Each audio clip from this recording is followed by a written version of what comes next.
Hello everybody, and welcome back to the channel.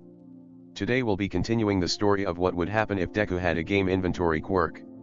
If you enjoy the video, please consider liking, commenting, and subscribing down below. Now, without further ado, let's get into the video. Chapter 5. As it turned out, Principal Samui had decided not to punish his son as he should have, and instead tried to call the cops on Kishiki-sensei for threats and blackmail. Unfortunately, said cops included a detective with a lie detector quirk who slapped a pair of handcuffs on the sorry excuse for a man the second that he stopped shouting. With the former principal now in jail, somebody had to step up and fill the role, and the current vice principal had resigned after learning that his old boss had ruined several promising students' careers before they could begin. As a result, Kishiki-sensei ended up taking on the job of principal, though still managing to act as the homeroom teacher for Izuku's class because, in her words, "I trust my new vice principal to handle the administration while I'm teaching." Of course, finding out that said new vice principal was mom was a pretty big shock. Tokoyami ended up joining the friend group once Tamaru was expelled. Not because he was scared of facing Kishiki-sensei's wrath, like most students that tried to be friends with Izuku, but because he genuinely appreciated Izuku sticking up for him when nobody else in that hallway would. Though, Izuku only found out when Dark Shadow appeared out of nowhere and quietly informed him of the fact, since Tokoyami was entirely committed to the edgelord aesthetic. Naturally, with the in-person meeting with Totally_Jacked came the long-promised visit to her parents' music shop. Jiro had a full-face blush when she opened the store that Saturday to Izuku's grinning face and Katsuki's signature lazy smirk. Her parents were initially somewhat standoffish, up until Izuku brought up the fact that he'd gotten Tamaru expelled. He'd learned that the upperclassmen and his lackeys were the ones who primarily gave Jiro grief over her quirk. At that point, the mother profusely thanked him while the father burst into tears and threw himself into a doxa position. After the first meeting, Izuku and Katsuki would often come to the Jacked Up Music Center on the weekends. Katsuki found that he had a talent with percussion, and Izuku found himself really enjoying bass guitar. As with most things, mom ended up tagging along at one point, and it turned out that she used to play guitar back in high school. Izuku nearly had a heart attack when mom showed him a picture of her wearing a flame-patterned guitar and a black biker jacket alongside Aunt Mitsuki, who was wearing a flame-patterned guitar and a similar jacket. Hitashi sighed as his former foster mom slammed the door shut, leaving him standing on the street with nothing but his backpack, his clothes, his laptop, and his phone. The door opened again, but Hitashi didn't move, just bringing his arm up to catch the muzzle thrown at his face. He looked down at it, before sighing again and stuffing it in his pocket, then turning on his heel and walking off in the direction of the orphanage. Well, it was nice while it lasted. At least it was better than the last house. When the orphanage came into view around the corner, Hitashi raised an eyebrow at the sight of two police cruisers parked in front of it, along with a nondescript black car parked off to the side. That's new. Wonder who called the cops. As he got closer, he felt something in his chest flutter as the bitch who ran the place was dragged out in handcuffs, squirming in the grip of a police officer with a cat head. You don't understand, those brats would have nowhere to go but villainy if I wasn't there to correct them. She glanced over and saw him standing there. There's one of them. That one's nothing but a filthy brainwasher. Arrest him, not me. The officer just rolled his eyes and unceremoniously shoved the bitch into the back seat of his cruiser, before pulling out a radio. Hitashi didn't bother listening to what the cop was saying as he walked into the building, watching with awe as the various restraints were picked up by police officers and deposited into evidence bags. Hitashi noticed a guy standing by, wearing a long trench coat and a fedora. Hey, you're the detective running this bust, right? The man nodded. Tsukachi Naomasa, Musudafu Police Department. How can I help you? Hitashi pulled the muzzle out of his pocket and held it out to the guy. Figured you'd want another nail in her coffin. The detective looked down at the muzzle and winced, before pulling out a handheld radio. Yamada-san, I might have someone for you to take a look at. The woman running this place was sending him to foster homes with a muzzle. The man suddenly held the radio far away from his ear, and Hitashi could understand, considering the demonic screech on the other end. Once it was cut off, the detective put the radio back up to his ear. Izawa-san. Yes, Yamada heard me correctly. A muzzle. No, the kid's still here. I'm actually impressed that he's sticking around after he heard that screech. I'll see the two of you in a minute. Hitashi raised an eyebrow. Friends of yours? The detective nodded. A couple of pro heroes. I work with Aizawa-san a lot for cases like this, and Yamada-san often gets dragged into them by virtue of proximity. Hitashi sighed. Well, if this Yamada guy reacts like that whenever he hears about muzzles, I guess I can't be too mad. Detective Tsukachi winced. Yeah, he's a little touchy on the subject. It's a little too close to home, if you know what I mean. Hitashi nodded, and the sound of a door opening drew his attention. Suddenly, a yellow blur shot out from the stairs to the correction facility, aka the torture chamber in the basement, and Hitashi was suddenly in a very tight embrace. Oh, you poor baby. Hitashi's brain paused as he recognized the banana-shaped hairdo of the guy holding him. Holy shit. Present Mike used to be muzzled. A sigh from the doorway drew his attention, and he froze completely. A disheveled man wearing a black jumpsuit walked out from the basement and over to Detective Tsukachi, running a hand through his unkempt hair. I'm assuming that's the kid you were talking about. The detective nodded and passed the other man the muzzle. He had this in his pocket. And he matches the description she gave of the tired brat with purple hair. The man glanced over and frowned at Hitashi's shocked expression. Mike, let him go. I think you might have cracked his ribs or something. Present Mike immediately released him. Oh, so sorry, little listener. Are you okay? Hitachi didn't move an inch. Listener. Eraserhead. The underground hero smacked his palm into his forehead. Damn it, I told Mimoto not to share those videos of me on patrol. Now I've apparently got a fan base. Fucking wonderful. Mike, go ahead and kill me now. Present Mike snorted and clapped the older hero on the back. Hey, lighten up. At least your new kid's a fan, right? Hitashi's brain froze again. New kid. Eraserhead sighed and dragged a hand down his face. Apparently, when this idiot heard about this place, he got it in his head that we needed to adopt all of the kids here. I managed to talk him down to the worst one, which the bitch running the place claimed was you. So, if you're okay with it, we thought we'd adopt you. Is that fine with you? Something in Hitashi's chest swelled. No more muzzles. No more muzzles. No more being kicked out every other week. Nope. No more being silent 24/7. Something in Eraserhead's expression softened, and he nodded. No more being the villain kid. Just a kid. Hitachi sniffed. Please. Izuku glanced down at his phone, frowning. That's weird. Insomnicat usually doesn't do mass pings.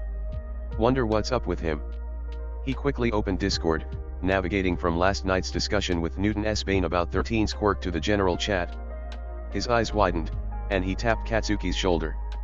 The blonde raised an eyebrow at him in confusion, and Izuku pointed at his phone screen. Hashtag general. Insomnicat at everyone 3:04 p.m. Insomnicat, guys. Insomnicat, brothers. Insomnicat, my GS. Insomnicat, Eraserhead and Present Mike just shut down my shitty orphanage and adopted me 3:05 p.m.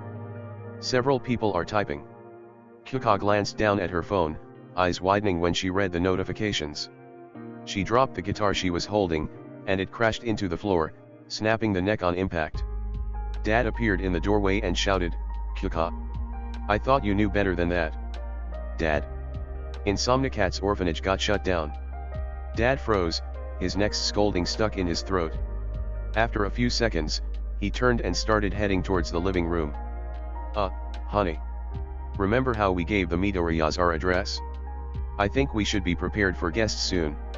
May hummed as she fiddled with the screws on her latest project, just barely noticing the first ding from her phone. As usual, she dismissed it as background noise, but the 4 dings that followed in short order grabbed her attention. She quickly pulled off her goggles and grabbed her phone, unlocking it and scanning the conversation. Her other hand froze, and her baby exploded, but she didn't move an inch, not even when the workshop's sprinkler system activated and started spraying down the fire that had formed under her screwdriver. Mom poked her head in and sighed. Really, Miyade? The last one was only an hour ago. Mom. One of my Discord pals just got his orphanage shut down. Apparently the owner was treating all of the kids like villains. He just sent an image of the torture chamber in the basement. Mom froze, before shutting her mouth and turning on her heel. I'll go bake some muffins, then. Caramel sound okay? May nodded wordlessly, bringing her knuckles to her mouth as she watched the new messages pile up. Denki glanced over as his phone dinged with a news notification. Huh? Saitama orphanage closes down over abusive activity? Yikes. That's gotta suck for the kids there. Suddenly, he noticed the several Discord notifications. Wait, Insomnicat's orphanage got closed down? Wow, that's a weird coincidence. What are the odds that two orphanages get closed down on the same day? Then he noticed one of the images that Insomnicat had provided of the outside of his former orphanage. Wait, it's the same orphanage? Wait, Insomnicat was in Saitama the entire time. We totally could have met up. Wait, shit, his orphanage just closed down. He's gotta be feeling awful after that. Wait, he got adopted by Present Mike. #General. Insomnicat, okay, so, quick update on the whole getting adopted situation. The detective who was running the orphanage raid is a work friend of Eraserhead, so the adoption paperwork got filled out in, like, half an hour, and I'm already at their house. 3:48 p.m. Insomnicat, I'd send photos, but Dad, Eraserhead, doesn't like the idea of having images of his house shared online. Job security, and all that. Insomnicat, I mean, I totally get why, but still. Wish you guys could see this place. 3:49 p.m. Insomnicat, oh my god. Bush_boss, cat. You okay? 3:49 p.m. #kitty corner. Insomnicat, look at this baby, attached, 2 images, 3:50 p.m. Sparky_way, oh my god, that's adorable. Name. 3:50 p.m. Insomnicat, Dad says her name is Tortellini. I would die for her. 3:51 p.m. Sparky_way, oh, dude, same. 3:51 p.m. Bush_boss, that's a very cute kitty. I believe that breed is a tortoise shell. 3:51 p.m. Insomnicat, I don't care what breed she is, all I know is that I would die for her. 3:52 p.m. Insomnicat, wait, Dad says there are 3 more. Totally_jacked, whelp. We just lost at Insomnicat to the furry demons. I'll expect an update in a few hours with pictures once he's pulled away from them by his new parents. 3:54 p.m. Insomnicat, bold of you to assume I would allow myself to be pulled away from kitties. 3:55 p.m. Insomnicat, and that Dad wouldn't be in the same position. Insomnicat, according to Pops, Present Mike, Dad's apparently also a sucker for cats. He found Tortellini in an alley on patrol and immediately took her home with him. 3:56 p.m. Insomnicat, oh dear God, he showed me a picture. Insomnicat, my heart is now melted. Shouta huffed warmly as the kid tapped away at his phone, likely chatting with his online buddies.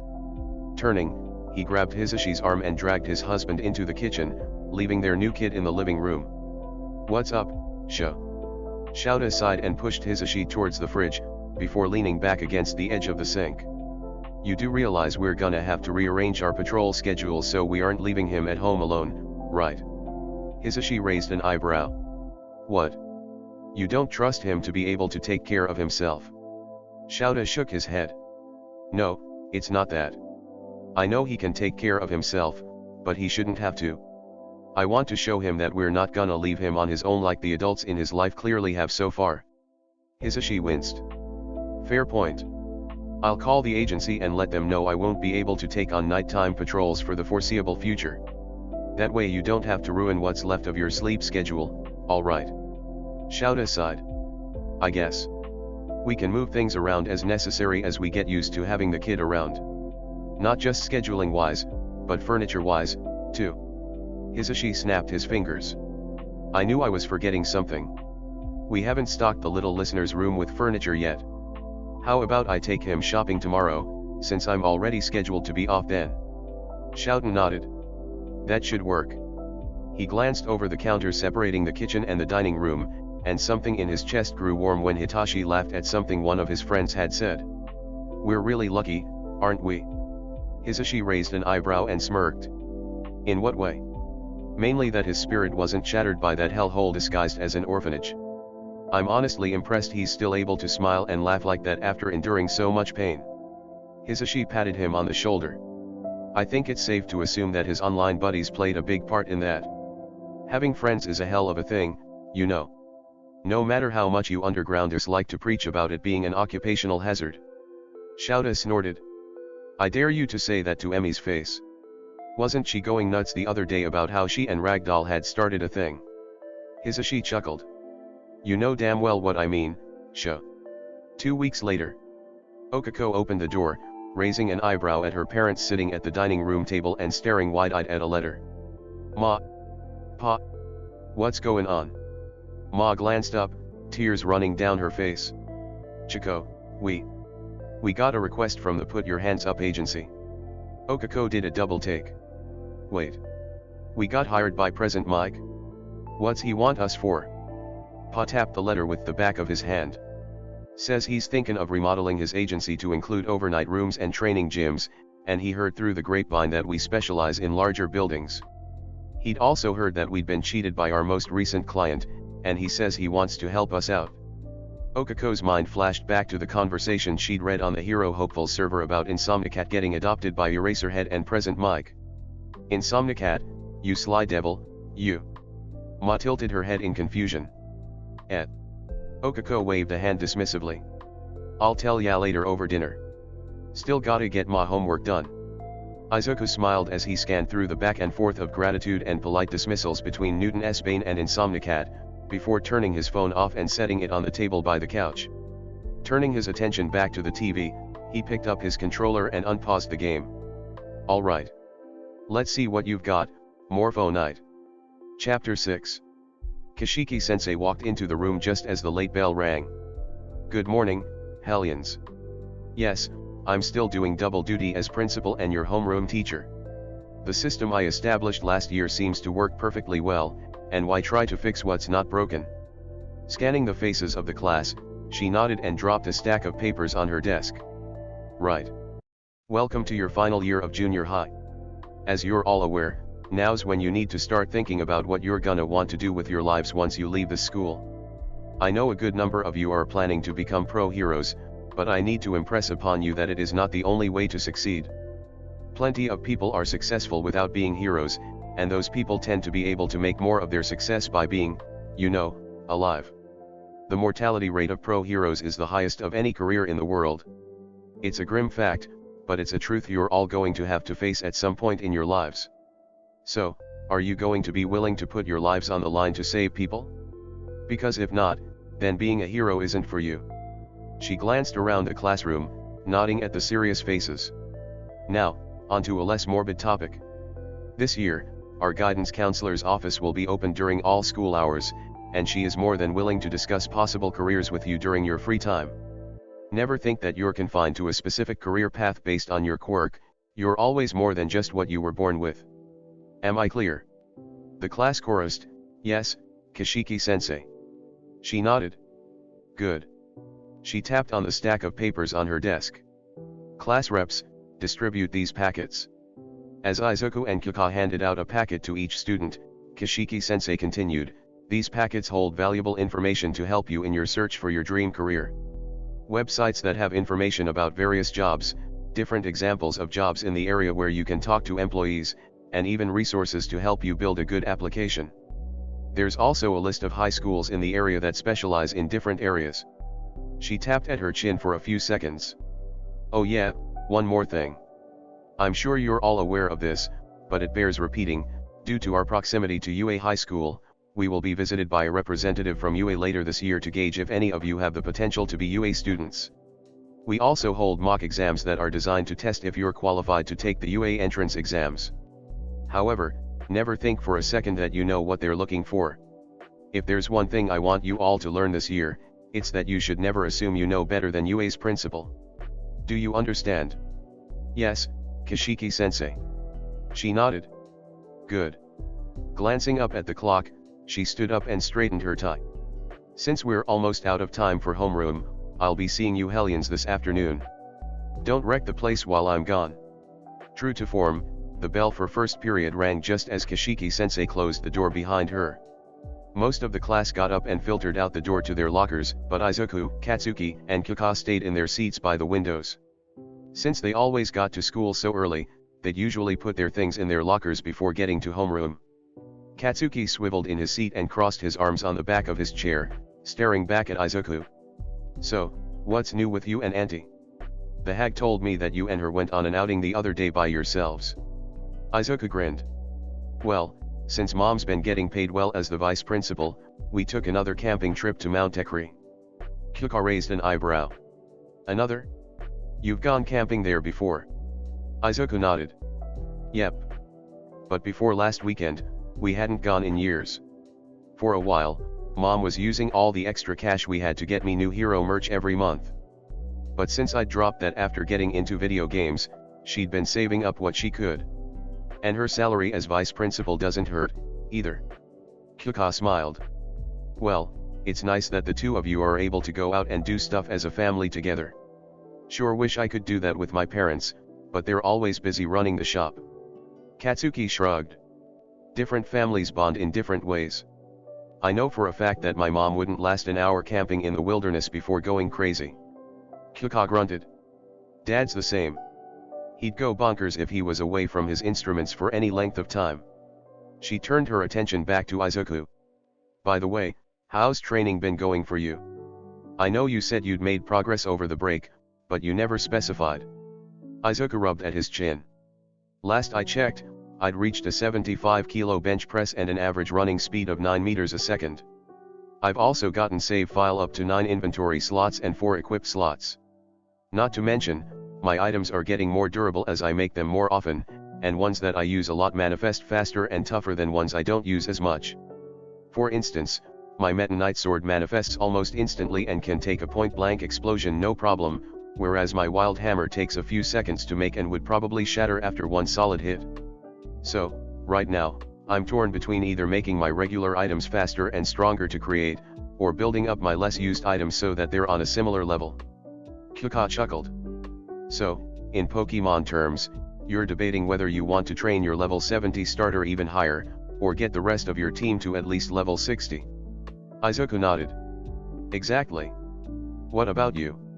She twirled one of her jacks around her finger. "Not much. Sure, I've increased their extension length to maybe 3 meters, but that's about it. Not much else I can train without causing noise complaints, you know." Izuku shrugged. "Fair enough. What about you, Kats?" Katsuki grunted and flexed his right hand. "Finally figured out how to get the angle right for that flight trick I'd been trying out. I think I've increased my blast radius, but I've also been working on smaller, less destructive blasts. Like a concussive grenade instead of a frag. I also figured out how to basically make a flashbang. Physical training's been holding up fine, too. Guess I'll find out the specifics once we take those fitness tests later this week." 4 months later. Shouta hummed to himself as he walked through the hallways of Musudafu Junior High. Did they get the place renovated or something? 13 said it was a shithole when she dropped by last year. Noticing the number by the classroom on his right, he walked up to the door and peeked inside, brow furrowing when he noticed one of the students towards the back reaching towards the girl in front of him. He grabbed his capture scarf with one hand and prepared to enter the room, only to pause when he heard a popping sound. The offending student turned pale and sat back in his seat, and Shouta scanned the classroom again. His eyes widened when he noticed a familiar head of blonde hair. "That's the Bakuga brat from Alderot, right? I remember he was in an incident near the Kiyoshi Ward Mall a couple years back for beating the shit out of 3 other kids. Did he get worse after the place closed down?" Bakuga turned in his seat, his expression softening as he started chatting with the kid behind him. Shouta relaxed as he recognized the Midoriya kid. "Ah. I see how it is. Oh, right, I remember now. That Mineta kid at the back was one of the students in that report. If memory serves, they'd been about to molest a girl from another school when Bakuga showed up and beat them several shades of black and blue. Looks like Mineta hasn't tried to fix that, and only his fear of Bakuga is keeping him in line." A tap on his shoulder shook him out of his thoughts, and he turned around to see Kashiki standing behind him, holding a stack of papers. "You know, sir, staring into a classroom like that makes you look like a child predator. We wouldn't want the kids to get the wrong idea, now would we?" Shouta huffed. Good to see you too, rat demigod. By the way, I suggest you keep an eye on Mineta. He only seems to be behaving himself because he's in the same room as Bakugo. Kashiki sighed. Yeah, he's a troublemaker, that's for sure. Sadly, I can never catch him in the act, and his mom's on UA's school board, so his record is squeaky clean. I almost wish Midoriya would give the brat the Samui treatment. I bet I wouldn't have said it a couple years ago, but I'm glad I've got Bakugo in my class. The kid makes a great bullying deterrent. I'm probably going to recommend him for UA, along with his 3 friends. Shouta raised an eyebrow. 3. Yeah. It was just him and Midoriya when they first got here last year, but they made friends with Jiro and Tokoyami on the first day after saving the latter from Tamaru. Nearly everyone in the school knows that they're the unofficial anti-bullying squad. If someone has a problem and they can't reach me or my vice principal directly, they go to one of them. Of course, it helps that the vice principal is Midoriya's mom, and an old friend of mine. Shouta did a double take. Really? How's that been working out? Kashiki smiled. Oh, wonderfully. Inko is a marvelous assistant. She usually takes care of the administrative stuff while I'm teaching, but I'm still on call if something needs the principal's signature. She's also done wonders for the working conditions. Last year, this place was missing patches here and there, but Inko called in the Eureka construction company to renovate the place over the break. Shouten nodded. Good choice. Sashi got them to renovate his agency, and they did a bang-up job of it. Glad we trusted Hitashi when he recommended them to us. Kashiki raised an eyebrow. Why would your kid know about a random construction company in me? That's basically the other side of the country from where you and Mike live in Saitama. Shouta huffed. Apparently, one of his online friends is the daughter of the company's owners.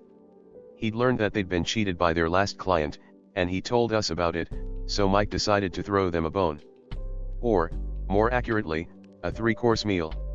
Kashiki nodded. Understandable. When we were negotiating payment with them, they mentioned something about getting a request to renovate the international students' dorms at UA. Nedzu somehow got wind of the quality of their work, and while Cementos is great and all, he doesn't exactly have the fine control to get nearly as good results. Shouta smirked. And you definitely had nothing to do with it? Kashiki snorted. What do you take me for, a decent human being? Come on, Eraser, you know me better than that. Shouta chuckled, before schooling, his expression. In any case, same spiel as usual. She grinned. I don't see why not. Kashiki stepped around Shouta and slid the door open, drawing the class attention as she walked over to the teacher's podium. Shouta ghosted in behind her, silently walking towards the back of the classroom. As the class quieted down, she said, All right, Hellions. As some of you may know from looking at the schedule, we have a representative from UA visiting our third-year classes today. Be on your best behavior, since they're going to play a major role in determining if you'll be accepted. Assuming, of course, that you even qualify for the entrance exam at all. Midoriya raised his hand. I'm guessing it's the guy who walked in behind you. The class glanced at each other in confusion, save for Bakugo, a girl sitting behind Midoriya, and a boy with a bird head sitting near the back away from the windows. Kashiki grinned. Correct, Midoriya. You, Bakugo, Jiro, and Tokoyami all get extra credit on your next quiz for situational awareness. Shouta cleared his throat, drawing everyone's attention towards him. Your teacher has a point. If you want to become a UA student, let alone a pro hero, you need to have better senses than that. Right now, I'm not seeing much potential in most of you. There are a few of you that I'm keeping an eye on, but don't think that you won't succeed without improving beyond where you are right now. It's illogical to believe that you don't have room for improvement. There was silence for a bit, before the class devolved into mutters. From his position at the back of the room, he easily heard the Mineta brat grumble, does he really work at UA? He doesn't look like any hero I know. What is he, the janitor? Midoriya cleared his throat, and the entire class turned to him. Actually, he's an underground hero, which is why you probably don't recognize him. Underground pros tend to work at night, and they handle the seedier side of heroics. Interrupting back alley drug deals, saving victims of muggings, sometimes going undercover in villain organizations. It's not the flashiest or most glamorous job, but somebody's gotta do it.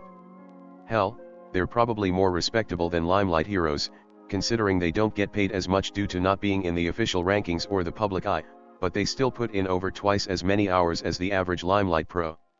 You think Death Arms stretching himself to 50 hours of patrol in 1 week is impressive? The average underground hero does 80 hours in a light week. Shouten nodded. Correct. Most underground pros average at about 100 hours of hero work every week. It's a tiring, thankless job, but a necessary one to keep society chugging along. He gestured to the bags under his eyes.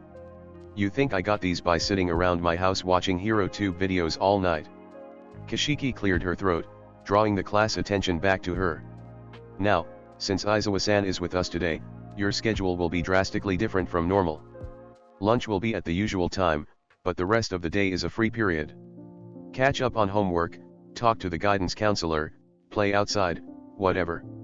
Just stay on the school grounds, and make sure you're within hearing distance of the loudspeakers. I'll be calling you into my office one at a time to talk to Aizawa-san personally. My personal office, not the principal's office. Remember, he's not only a teacher at UA, but a pro hero with a license. As such, I expect you all to give him the respect he deserves when you meet with him. Am I clear? The class chorused, yes, Kashiki-sensei. She nodded. Good. Dismissed. Bakugu, you're first on the list. I'm sure you know where to go, and I know for a fact Aizawa-san does. If anyone needs me, I'll be in the principal's office. Chapter 7. Katsuki crossed his arms as he sat across the table from the hero. So, are you actually here from UA, or are you just pretending so you can check up on a former delinquent from the school that you shut down? The man raised an eyebrow.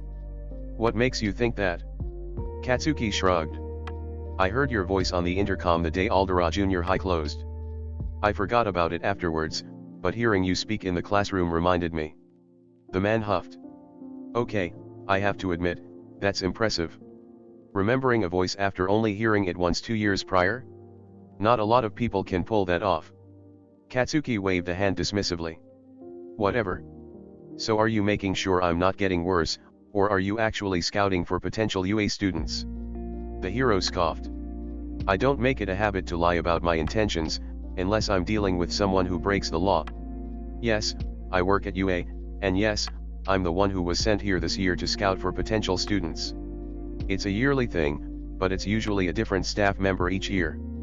Katsuki nodded. Right, I remember that 13 visited last year. So, what did you want to talk about? The man grunted. The usual. Grades, potential behavior issues, goals, the works. Katsuki shrugged. Well, I've got all 93s or higher. My only behavior issues are that I tend to have a short temper, which I'm working on, and I want to be a pro hero. Used to want to be number 1 so I could prove that I was the best, but considering it was Aldera that got that idea in my head, I'm not so sure if I want to aim for that anymore. Not to mention, there are plenty of heroes out there who are awesome without having to be number 1. Miruko's basically my fucking spirit animal.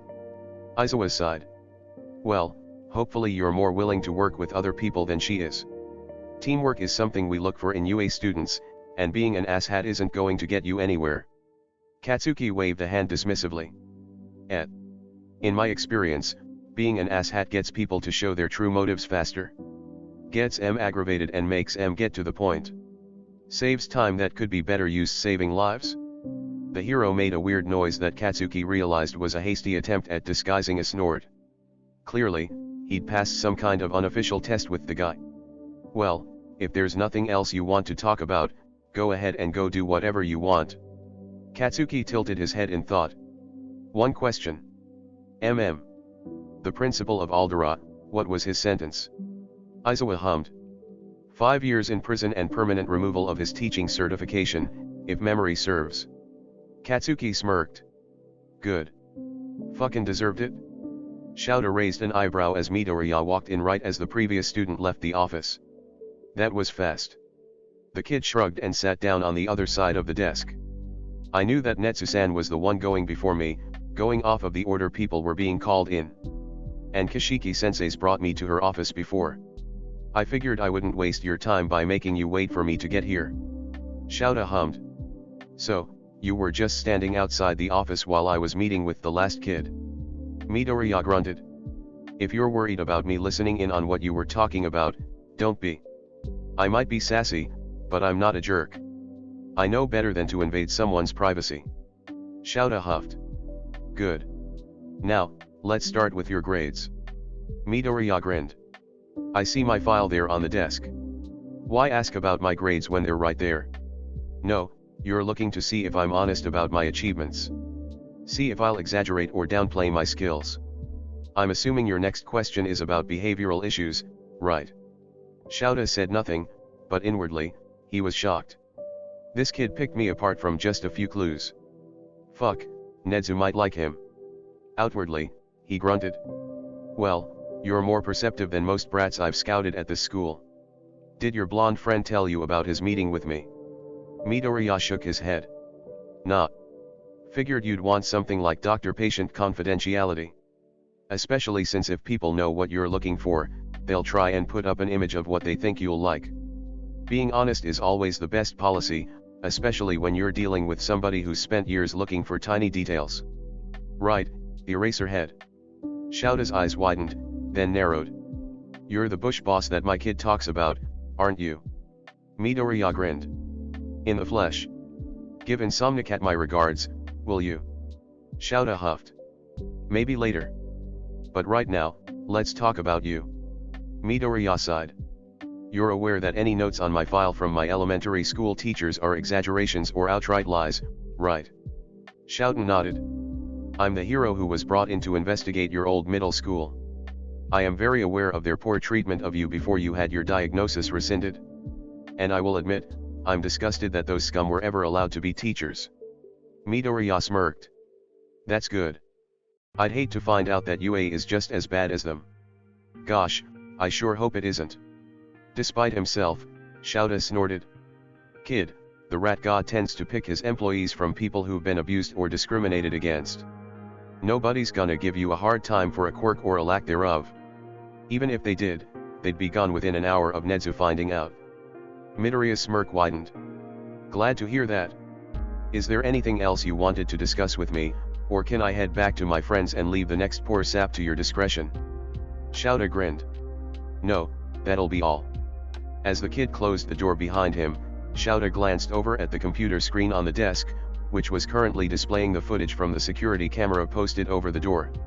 He watched the kid's expression morph from a smug grin to a genuine smile as he jogged off towards the classroom. Midoriya Izuku, huh? I'm looking forward to seeing what you pull off at the entrance exam. Kyuka poked her head into Kashiki-sensei's office, tensing when Izawa-san looked up at her. Jiro Kyuka, right? Sit down. She closed the door behind her, sitting down in front of the desk and placing her hands in her lap.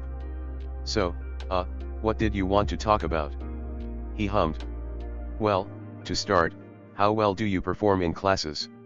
She felt a bead of sweat run down the back of her neck. Well, I put in a lot of effort into my schoolwork. The other kids say I'm smart for someone my age, but I'm near the middle of the class in academics. The hero sighed, and Kyuka tensed even further. Jiro. We're not talking about how well you do compared to others. We're talking about how well you do objectively. Now, I'll ask again. How are your grades? Well, I usually get somewhere between 87 and 94 in most classes. Sometimes a 95 overall if I do really well that semester. Izawa-san hummed, and more sweat ran down her neck. I see. And how well do you get along with other kids your age? Well, a lot of them say I'm kinda sassy, but we tend to work together fine. Nobody seems to have issues working with me on school assignments. And what about friends? Do you talk to anyone outside of school hours? Well, yeah, I've got Izuku and Katsuki and Fumikage. There's a couple of friends I talk to over Discord, but those three are the ones I talk to in person. Izawa-san glanced up at her, and she tensed. He sighed. Jiro. Relax. This isn't a job application. My judgment today isn't going to determine if you get into UA or not. You're still a junior high student, you have plenty of time to grow and improve. If I do see any issues, I'll talk to you about them, and recommend ways to fix them in the 6 months before the entrance exam. There's no need for you to act like you're being interviewed for a desk job at my tower. She winced and rubbed at the back of her neck. Sorry, sir.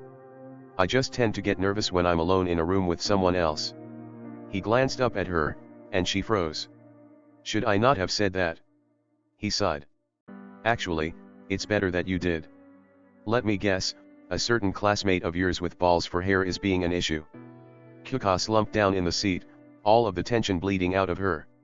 Yeah. He's always making creepy comments about the other girls at school. And it's not limited to just classmates. It's like he thinks every female is his to ogle at. And he's not afraid of throwing around his connections. I knew another girl back in elementary school, and she tried reporting the bastard for grabbing her skirt from behind. Mineta cried to his mom, and the bitch got my friend expelled for assaulting a fellow classmate because, according to him, she'd ripped his hand off her bag and punched him in the face before running away. Aizawa-san hummed, and she squeaked as she realized she'd just said all that out loud. I see. And you'd be willing to testify to that? Both the harassment and the covering up by his mother. Her anxiety turned into confusion. I'm sorry. Don't be. Mineta's been allowed to get away with this for far too long, and I know for a fact his mother has been Netsu's main obstacle in the rat's attempts to make the hero course more inclusive. If you're willing, I'd like to use your testimony as part of a lawsuit against both Mineta and his mother. Kyuka curled in on herself a little bit. But what if I'm overreacting? What if everything will just blow over once Mineta gets into high school? Aizawa-san sighed, before tearing a piece of paper out of a small notebook and writing something on it. He handed the paper out to her, and she took it cautiously, realizing that it had a phone number on it. The hero said, "That's my phone number. I'll be talking to Mineta later today, and I'd like to talk to you afterwards about what he says so you can decide if you want to pursue legal action against him or not. From what I know, I'd encourage you to do so already, but I can understand if you'd like solid evidence one way or the other first." Kyuka frowned. Okay. Okay, sir. His expression softened, and he leaned forward. Jiro. I may be here on official UA business, but I am a hero first and foremost. If people are suffering, it is literally my job to help them. Shouta raised an eyebrow as Mineta swaggered into the office, plopping himself down in front of the desk with a smug grin and not a care in the world. You wanted to talk to me? Yes. First off, what are your grades like? The kid scoffed. Who cares about grades? When it comes to being a hero, all that matters is how cool you look while kicking the villain's butt. Shouta's expression stayed flat. Answer the question. Mineta huffed. I do pretty well 92s across the board, which isn't bad for someone without an intelligence quirk. Shouta hummed. Okay. Is there anything you particularly struggle with? The kid waved a hand dismissively. Heroes don't have issues. The only ones with problems are jealous kids and villains. Outwardly, Shouta's expression didn't change. Inwardly, however, he was seething. You can't be serious. Heroes probably have the most mental issues out of anyone in the whole damn country. None of that showed on his face, however. He merely said, all right. What career do you plan on pursuing once you're old enough to work? Mineta scoffed. I'm gonna be a hero, of course. Why would anyone willingly be anything else? Everyone knows you're only cool if you're a hero. Shouta grunted. I see. So you want to be a hero so you can be cool. Well, duh. Everybody keeps telling me that I can't be cool the way I am, so I'm gonna get into UA and be a hero so I can prove them wrong and get all the girls. Inwardly, Shouta groaned. Wonderful. Possible self-esteem issues, maybe an inferiority complex, definitely a problem child. If he gets into UA and stays, I'm definitely making sure he goes to Hound Dog. Outwardly, he just said, very well. That will be all for now. What? Aren't you gonna ask me about my quirk? Or tell me how well I'd do on the entrance exam? Something like that. Shouta shook his head. You've got 6 months until the entrance exam, nobody knows how much you'll change in that time. Besides, I'm legally not allowed to discuss the contents of the exam or how well someone would do on it. Also, I don't care about what your quirk might or might not be. It's illogical to judge someone's potential on just one part of them. That will be all, Mineta. Please leave the room so I can meet with the next person. The kid scoffed. Fine. But I'll get into UA, you'll see. Even if I have to grovel and beg to do it. Shouta watched him storm out of the office, slamming the door shut behind him. Sighing, he opened Mineta's file and wrote his assessment of the boy in the box for teacher comments. The door rattled, and he quickly switched to the next student's file before glancing up at the bird-headed student in the doorway. Tokoyami Fumikage, right? Sit down. The student complied. What is it you wish to discuss with me, sir? Just the basics to help me get an idea of where you stand. To start with, how are your grades? Tokoyami hummed. I give my best effort. As a child of darkness, I am constantly struggling to step into the light of success. Shouta sighed. In Japanese, please. A shadowy figure popped out of the boy's uniform shirt, resting one thick arm on his head. Good luck with that. Fumi's really committed to being all emo. If you want, I can help translate for you. Shouten nodded. That would be appreciated, yes. Well, to answer your question, we usually get semi-decent grades. Mid to high 80s, maybe a 91 if we do really well. Technically, Fumi's the only one doing assignments, but it's not like we can be forced to work alone. Shouta shrugged. True. How well do you work with other people? Tokoyami huffed. We are fine. Others do not usually associate with us devils, but those who do are amicable. He means that a lot of people either ignore us or are rude because Fumi's always emo and they see me as either creepy or a puppet. It's annoying. But Kuka and Izuku are always nice, and Katsuki always joins in for group projects and stuff. They're great to have around, and Izuku always has so many fun questions about what I can do. Shouta suppressed a chuckle. Man, those 5 are basically attached at the hip. Literally in the case of these 2. Outwardly, he said, well, it's nice that you get along with people, but back to the 2 of you. What are you hoping to do once you graduate high school? Tokoyami responded, I wish to bring light to those that live in darkness like we once did. Dark Shadow huffed. He means we want to be heroes to give hope to kids who feel like their quirks are evil or ugly. You wouldn't believe how many times Fumi got called names because of how he looks. And it's not even his quirk that does that. Shouta hummed. Alright then. Well, I think that'll be all. You're free to head back to whatever you were doing before you were called. Dark Shadow gave him a thumbs up before retreating back under Tokoyama's shirt. The boy stood up and bowed, before silently leaving the office and closing the door behind him. Shouta rubbed at his chin. Certainly an interesting batch this year. Chapter 8. Izuku glanced up at the massive building ahead. Wow. UA really takes everything to the extreme, huh? Katsuki snorted. It's in the damn motto, nerd. What else did you expect? Izuku shrugged. Can't argue with that. They started forward, only for Izuku to trip on a loose brick in the path. As he fell forward, his mind raced through his different options. Meta Knight Sword? No, that'll ruin the pavement. Sandman? Maybe, but there's a chance it'll break under my weight. Crap, can I even catch myself with something without violating quirk usage laws? Shit, I don't think I can. Wait, why haven't I hit the ground yet? As he returned to his senses, he noticed that he was floating at about a 45-degree angle to the ground. Glancing back, he noticed a short girl with brown curls holding onto his shoulder. Sorry. I noticed you starting to fall, and I kinda acted without thinking. Sorry for using my quirk on you without permission, but I figured it'd be bad luck to trip right before the exam, you know. Izuku shrugged and adjusted himself so that he was standing upright. Maybe. I dunno. Never been one for superstitions, personally. The girl placed her fingertips together and said, release. Izuku felt the pull of gravity return, and his eyes widened. Hang on. Newton S. Bain. The girl gasped. You must be Bush Boss.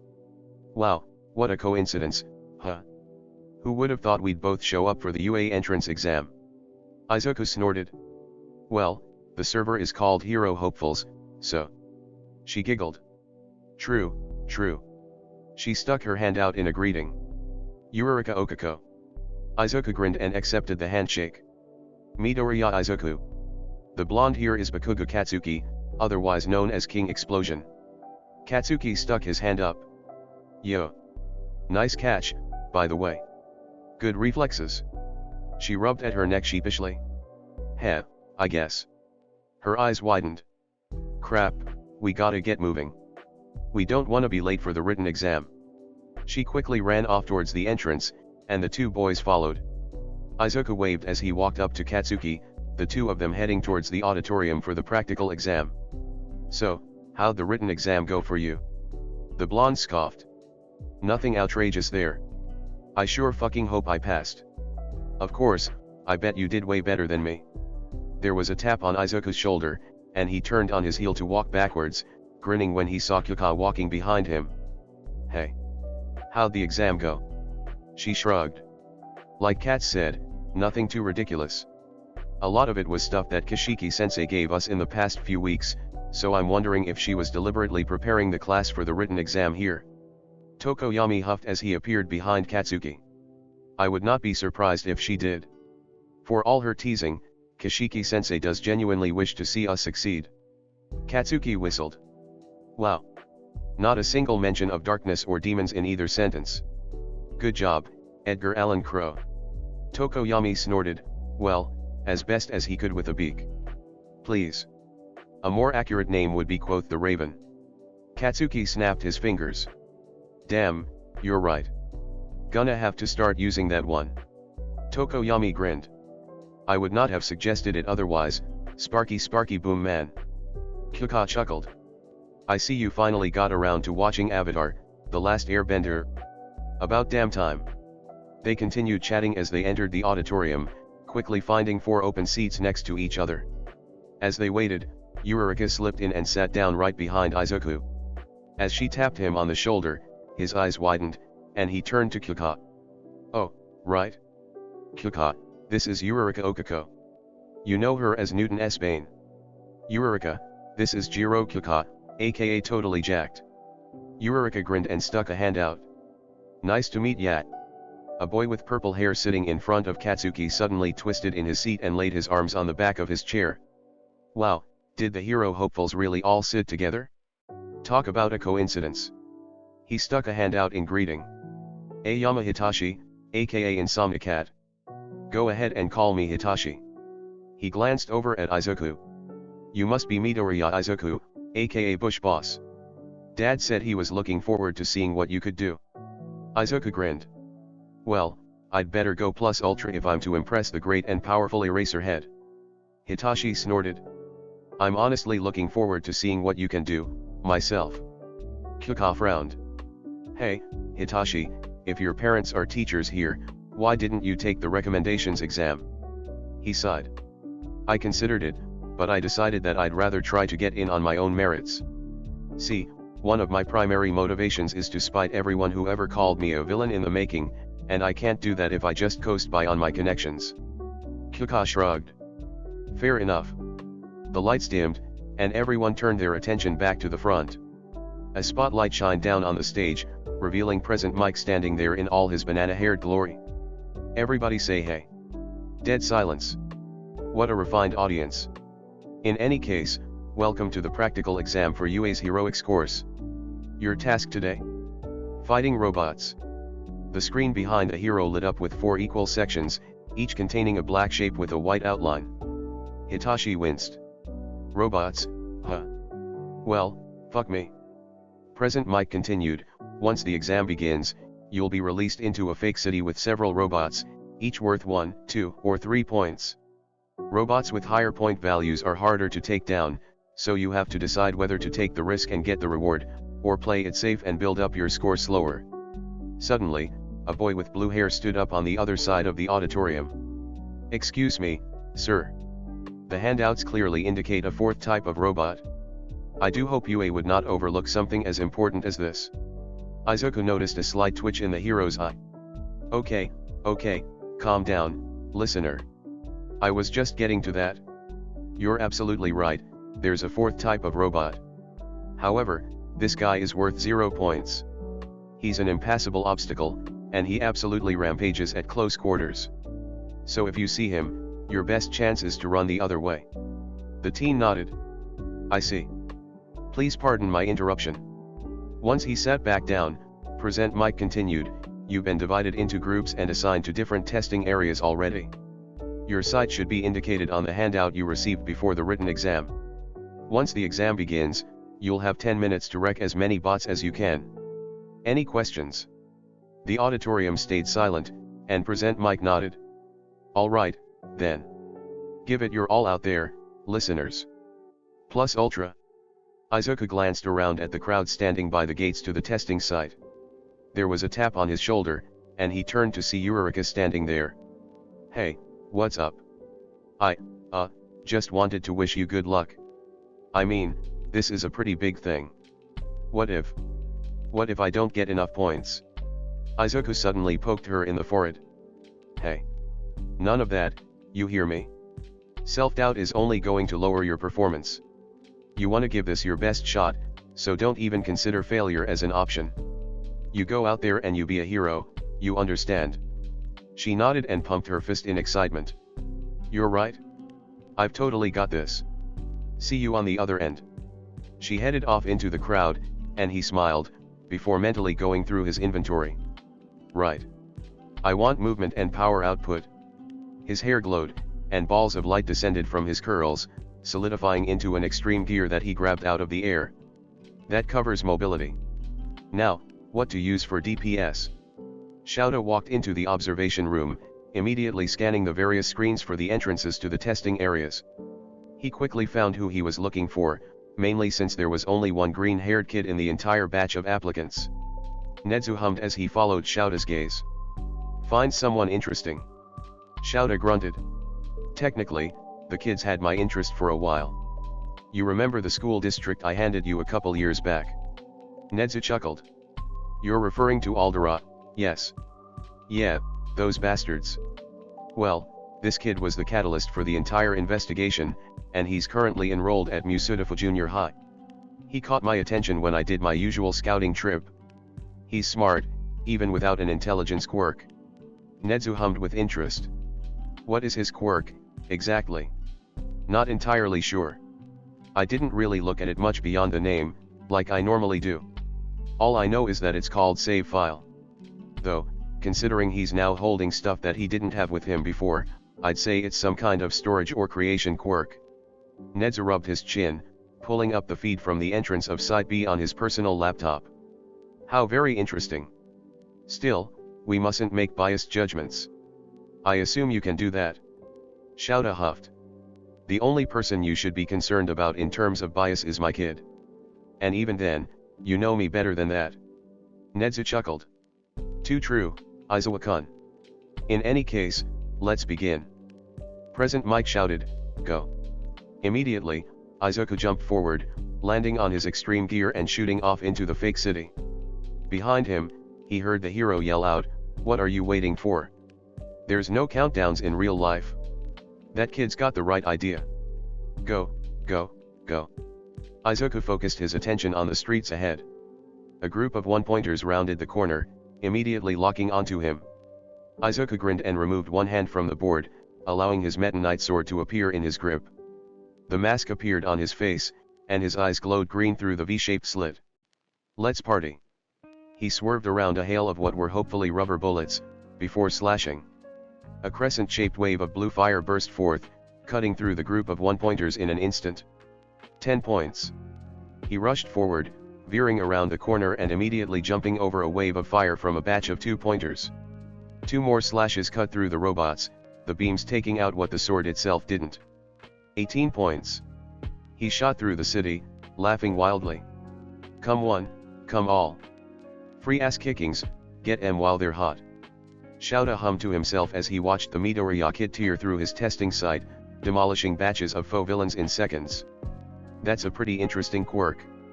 Vlad glanced over his shoulder and grunted with interest. "What is it? Some kind of fire quirk? That would explain the waves of fire and how he's able to propel that hoverboard." Shouta shook his head. "It's actually a lot more interesting. That hoverboard uses an advanced propulsion system that takes in the air around it and expels it out of the bottom and rear to hover and move at high speeds." Vlad raised an eyebrow. "And how would you know?" Shouta grinned. Because I've seen it in one of the games that my kid occasionally plays with his Discord friends.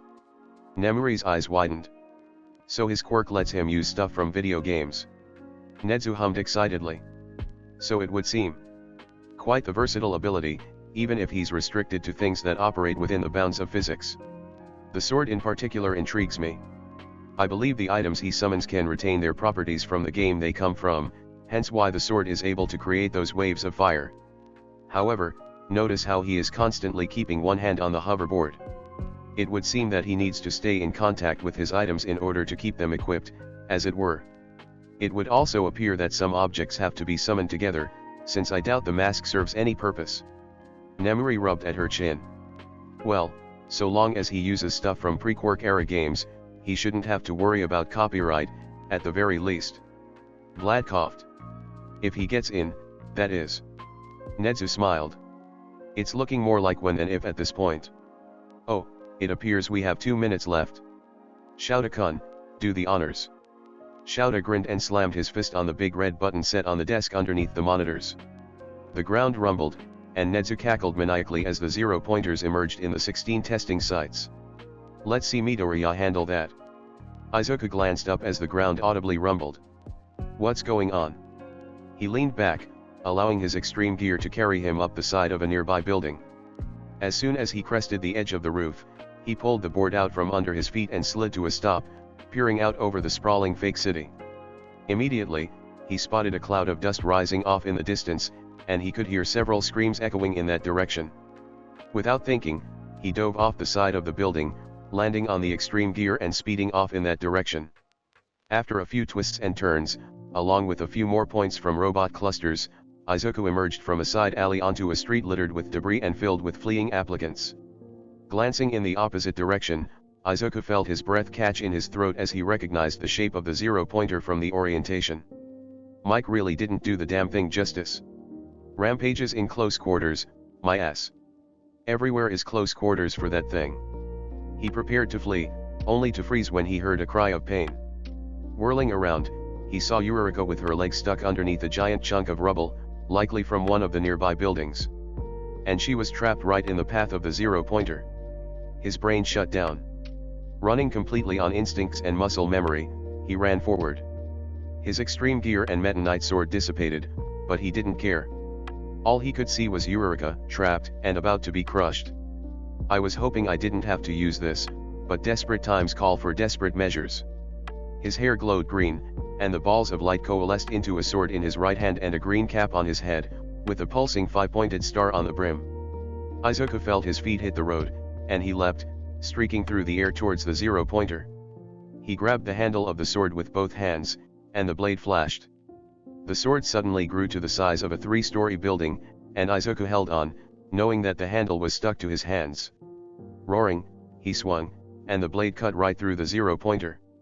The enormous robot froze in place, and Izuku landed back on the street, the sword shrinking to normal size in a couple seconds.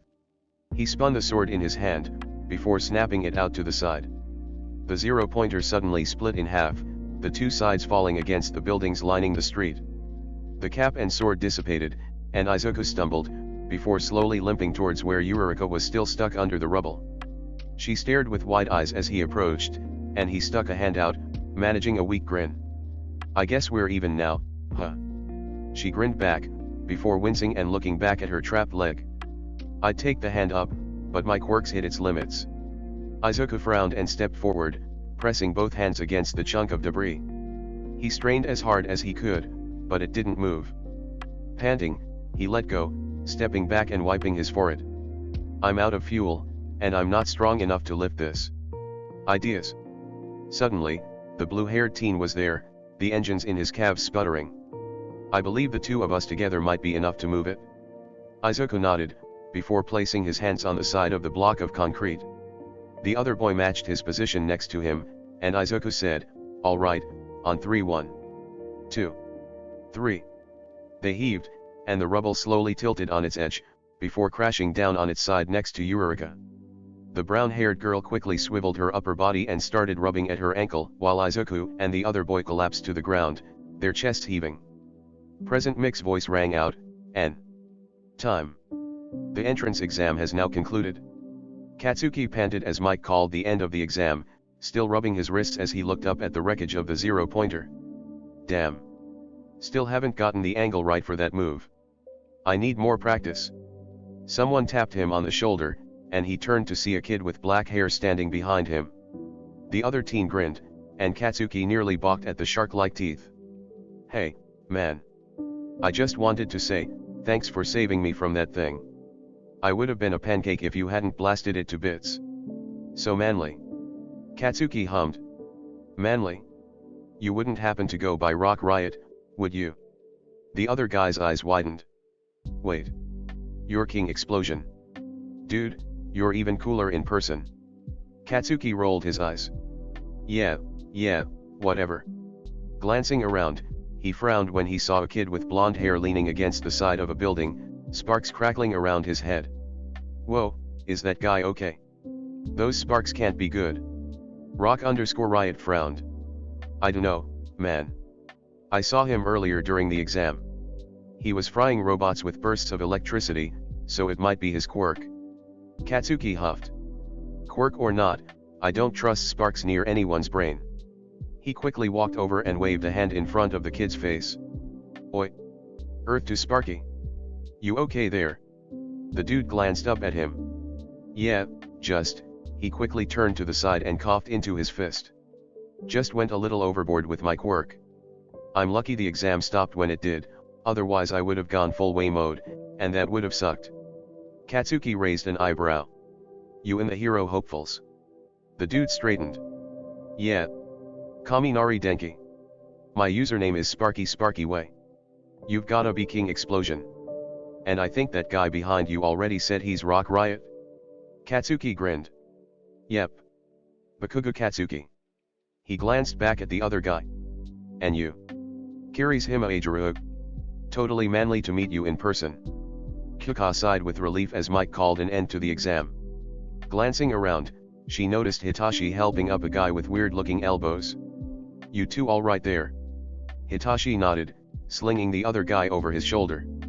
I don't think I did very well. My quirk doesn't exactly do much against robots. Kyuka winced. Yikes. Did you at least have a backup plan? Hitashi grinned. You bet. Kyuka grinned back. Then I expect to see you in the hero course at some point next year. Shouted chuckled as Tensei's brother and Midoriya worked together to get the rubble off the Eureka girl. Good teamwork, there. If we were allowed more than one secret points system, they'd probably earn extra points with that. Nedzu sighed. Unfortunately, we are not, but at least we can give them both rescue points for their actions. Vlad winced. Shouta. Bad news. Your kid didn't get any villain points, and he didn't earn enough rescue points to make the cut. Shouta shrugged. Oh well. He knew better than to put all his eggs in one basket. Though, quick question, what's the score of Mineta Minoru? Nedzu hummed, swiping through the results on his tablet. 1 villain point over the cutoff. Ironically enough, he got 0 rescue points. So, in terms of this year's batch, he is quite literally the bottom of the barrel. Shouta allowed his logical ruse grin slip onto his face. And with any luck, we'll be cutting out the rotting bottom and replacing it with a fresh one within a week of the new school year. Alright, y'all, that's where we'll leave this episode off. If you enjoyed the episode, please don't forget to like, comment, and subscribe down below. It really helps. I look forward to seeing you all in the comments section and in my next video. Ciao for now, lovelies.